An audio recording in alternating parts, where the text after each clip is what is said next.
Well, joining us now is Tracy Walder, NewsNation national security contributor and a former CIA officer and FBI special agent. Thank you so much for being with us here on Thanksgiving.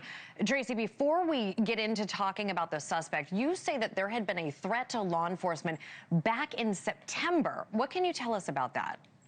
Well, thank you so much for having me, Jessica. Yes, back in September, there was a threat from the NCTC, which we actually have been talking about quite a bit, that they had just seen a heightened chatter, I guess is what we typically call it at the CIA, regarding threats to law enforcement and to the military. Now, I want to be clear.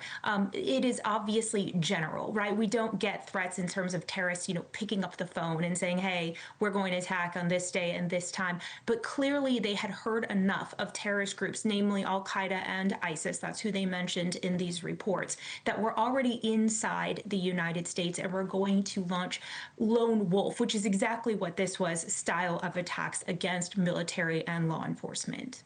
Okay, the suspect we know is in custody, but we still don't have a motive. We do know that he came to this country as part of a program following the U.S. withdrawal from Afghanistan. What does this tell us about him and why he was here in the first place? So I actually worked with a lot of Afghan nationals when I lived and worked in Afghanistan as a CIA officer. This was exceptionally common, to be completely honest. We used them to help us with human intelligence. We used them to help us with administrative tasks. It was very, very common. And so it sounds to me that this was an individual that had given a lot of help, if you will, to the U.S. government. But I think the question is what happened between that time frame of 2011 and 2021. Did he become radicalized then and that was missed, which actually can definitely happen in those vetting checks, or did he come to the United States and become radicalized here? That's what I would be interested in trying to find out. Okay, so you mentioned this group. Is this a paramilitary group? Would the U.S. have information on him as being part of that CIA-backed group? I have to be completely honest, Jessica, I don't know the answer to that question. I worked with local Afghans in many different capacities, obviously out in the field. It sounds to me in 2011, he would have been 15. So it's hard to know exactly what he was doing. However, in terms of gathering intelligence, Afghanistan is very clannish, familial type of place. We don't gather intelligence the same way. And so a lot of times locals are very helpful in that, but I truly don't know exactly what his position was. Got it. And Tracy, FBI Director Kash Patel claimed that zero vetting had been done before bringing him here to the U.S. What happens now to determine whether there is broader coordination or to prevent something like this from potentially happening in the future? Yeah, so there will be a damage assessment that will be done, very similar to what happened. Obviously, it's not on the same scale in the wake of 9/11, where we saw that there was obviously a massive communication breakdown between the FBI and the CIA. So I think what will happen is, I do respectfully disagree in that he was definitely at least vetted by the CIA. There's no question, because I would actually get those vetting reports out in the field. It's just the question of that 2021. And so I think they are going to have to look at coordinated communication and whether or not that happened. Okay, that makes sense. So Lakanwal, we keep saying, traveled across the country from Washington State to Washington, D.C. to carry out this attack. So this certainly speaks to some premeditation, does it not?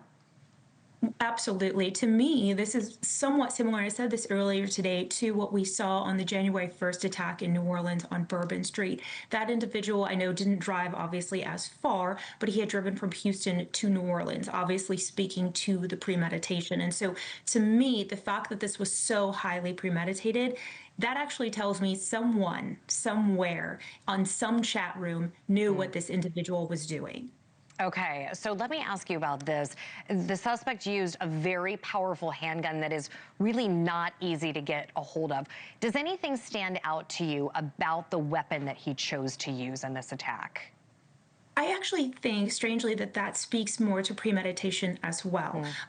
I believe, just as someone who's lived in D.C. myself, if he was walking down the streets of D.C. with some type of long gun or a rifle, someone would notice, just because, in my opinion, D.C. is a very hyper-aware city, especially being only 1,000 feet from the White House. Someone's going to know. A handgun, in and of itself, is obviously very, very concealable. So to me, I think he actually put a lot of thought, in my opinion, into the weapon that he was using. Okay, and we also have reported that the suspect was reportedly in the country illegally after his permission recently expired. Do we have any idea whether he'd been flagged? It's hard to say. I would have thought so, just given President Trump's immigration pushes and Homeland Security. I would have thought that he would have been flagged for overstaying his visa. But again, there is only so much that can be done in terms of looking at individuals that are here illegally. He may just have been someone that slipped through the cracks, or they hadn't gotten to yet. Okay, right now on your screen, it says 200,000 Afghan refugees here in America. Immigration services, Tracy, say that it paused immigration applications from all Afghan nationals. How do you feel about this? Yeah, it's hard because here's the thing. I worked with a lot of them in Afghanistan, and my heart broke for a lot of them. When we pulled out of Afghanistan in 2021, I was actually deeply concerned about what was going to happen to some of them and to some of their families as well. There's no question they and their families would have been killed. And I do feel that in a way we do owe it to some of them to help them maintain some degree of safety after really paying the ultimate price for working with us. I do think that right now, at this point in time, sort of pausing that immigration is the right thing to do until we can develop a better vetting process. Okay, and walk us through quickly next steps. What do you anticipate this timeline looking like? So I think the biggest thing, and I have said this before, is they need to look at any secondary threats or any other individuals that he may have been coordinating with to commit attacks like this. I think that is issue number one, quite frankly, for the FBI and for Homeland Security as a whole. Okay, Tracy Walder, thank you so much for joining us tonight. Thank you, Jessica. Thank you for watching. Subscribe below and download our NewsNation app right now on your phone, and you will get fact-based, unbiased news for all Americans.